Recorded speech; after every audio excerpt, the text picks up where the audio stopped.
So, in the beginning of January, I went to Israel. As you all know, I shared a lot of the stories. And I kept being told by people who had gone in October, November, and December that the best part of the trip is, by this a lot of people said this, the best part of the trip is when you talk to a hostage, family of a hostage. So I kept telling the tour guide, I want a family of a hostage, I want a family of a hostage. A bunch of you saw, I saw Mi Hashem for a minute and a half and had a little conversation. I said, but I want to really talk to a family of a hostage, family of a hostage. Finally, the tour guide's work on it. He says, it's hard. Finally, he says, here's the story. I went with like 25 boys. From Kesher, he says, there's a man whose family was taken hostage, his wife, his daughter, and his sister-in-law and his two brother-in-laws, and his dog. And they were taken as hostage. The man, his wife, and his sister-in-law and his daughter already were freed with the dog. But they don't want to talk. But you could talk to him, and you can't bring any of the boys. You have to go by yourself. He's willing to talk to you. The tour guide made me into a big deal, big enough to make the guy be willing to talk to me. He'll talk to you, but you can't talk to anyone else. So I'm with the boys. I feel bad. I slip out of the trip. There's another rabbi on the trip. I tell him that I'm out. I slip out of the trip. I go to this man's house somewhere in Yerushalayim. I go downstairs, go into this apartment building. I sit there in the couch, and I'm talking to him. Again, his wife, his daughter, they don't want to talk. The only one who wants to talk is the dog. The dog keeps jumping on me all over to be very cute. And now the man is talking to me and talking to me and talking to me. He ended up talking to me 2 hours. His name is Moshe Leinberg. I got zero out of it. 2 hours talking about Israeli politics, talking about where his life, he's American initially, and where he lived here, and then he lived there. He has zero religion at all. And he's talking about this, and he's talking about that, and he's talking about this. I walked out of there, in all honesty, and his two brother-in-laws are still captive, so he has a t-shirt, he's got the two brother-in-laws on the t-shirt. Maybe he spent 5 minutes telling me about his wife's experience. The rest of the time is about Israeli politics and Netanyahu is good or bad, all kinds of things like that. So I walked out of there, I went back to our trip, and the boys were like, Rabbi, we just met this great rabbi, and we just went to the graves of people who just passed away. And I'm like, I just wasted 2 hours of my life.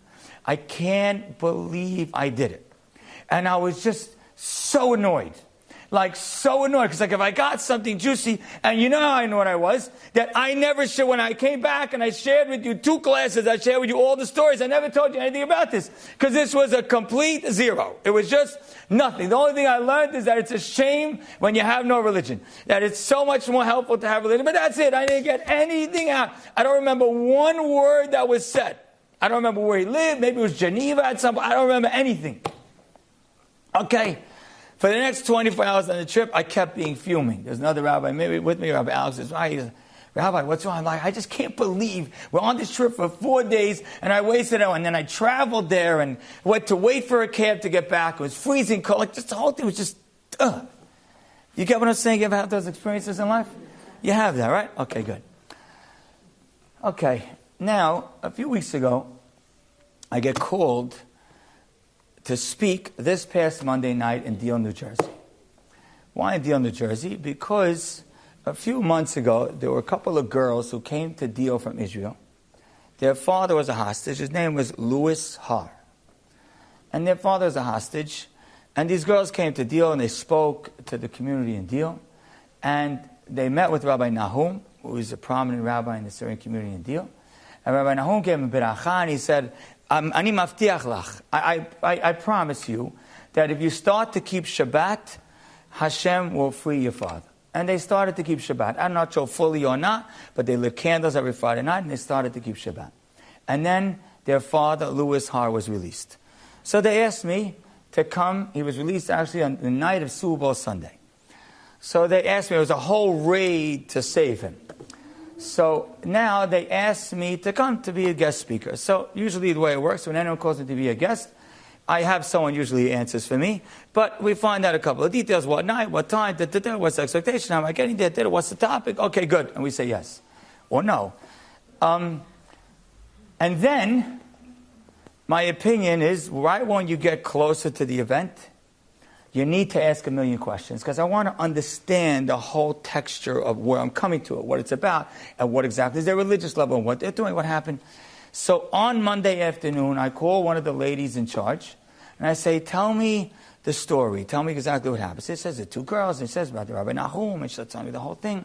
Says, you see this Louis Har, he was a hostage with his brother-in-law. He was part of a whole family that were taken hostage. Him, his brother-in-law, his wife, his sister-in-law, her daughter, and the dog. I'm like, 1 second. I said, is this the... I went back. I said, I was in his family's house. She said, yeah, the dog. Yeah, the dog. I came to deal on Monday night and shared the whole story. And I say the word Moshe Leinberg, which is this Louis Har's wife's sister's husband, but his brother-in-law, basically. And all of a sudden, they're like, they can't believe it. Him and his daughter are there. They can't believe it. Like, I was in their house. And I'm sharing the story, and I walked out of that house with a judgment, like, Lord, a shame that there's no religion. And sure enough, this Louis Har, his daughters, are starting to be inspired and starting to bring religion in their life. It was like, Hashem, you planned me in this place because you wanted me to speak and inspire 500 people and deal. At least it felt like 500 people. And you wanted me to be there. You set up the whole story before I even knew anything was going to happen. I don't know if the story I'm sharing with you right now you can appreciate. But I know I can. Because I lived through it.